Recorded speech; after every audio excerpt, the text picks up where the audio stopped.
So if you have something that you want to do and you're not able to download a new font or find the special effect, you can apply like those layer styles that we used before in Graffiti. We can use those to make some pretty cool effects. So I'll start first with just my demo word.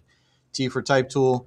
I'm going to click out here and I get to pick a font. I'm going to go with something big and bold that I can play with, and I'm going to pick this Anton Regular. Make sure it's nice and large. I'm going to blow it up 150 points. That looks pretty good. And type out what it is that I want to do.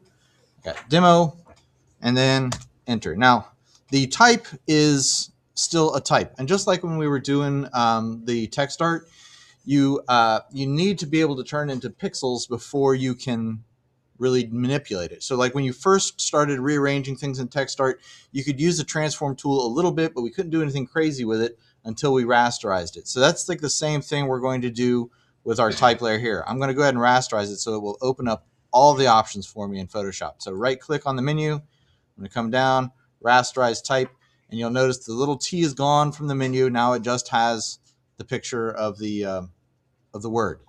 So that means that it is pixels and is no longer type. I can't click on it. I can't change any spelling errors. I can't redo any letters. All right, now it's a picture of a word. So I can come under here to edit. I can come down to my transform, and I get all my transform options. Now this one right here is one that we probably didn't use much because it doesn't really fit in with well, anything we've done before, but warp is really cool. If I select warp, I get this mesh over the word. All right. And each one of these nodes on the mesh is a different direction. I can pull, I can push, and it's kind of like a weak version of your liquify tool because you don't have quite as much control or options over how it gets bent. But you can play with these nodes and really kind of twist things around to do some crazy stuff with the word. All right.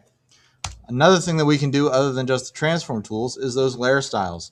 Now, layer styles really do a lot better job with simple graphics like the words than they do with like images.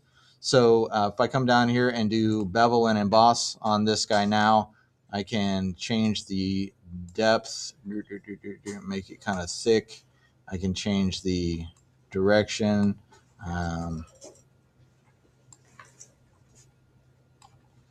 Let's make it bigger, crank the size up so it's a really chunky one, and say okay. And now it's got that 3D sort of, it's hard to see up on the big screen, but down here on my little monitor, and you'll be able to see it better in the recording, it's got a real sort of 3D pressed in metal kind of look to it. Other things that we can do are those glows. So if you wanted to do like a glow or a drop shadow, let's go inner glow. Yeah, I'll use that, and size. Okay. And now it's kind of got like a radioactive sort of fuzziness to it. All right. So we have options. We just have to manipulate them a little bit more hands-on than we would have if we were been able to go in and grab, something out of a font catalog. All right. So you can still really customize your type, but now you have to do it more by hand. All right. So don't just go with the generic whatever that you picked out of something, because the words, the title in your poster is just as much a part of the finished graphic as the images you choose to put into it. All right. Remember, you have to make your own. You can't just steal from another poster or like a title from the original. All right. So I'll go ahead and stick this video in there so you guys got this to look back on. There you go.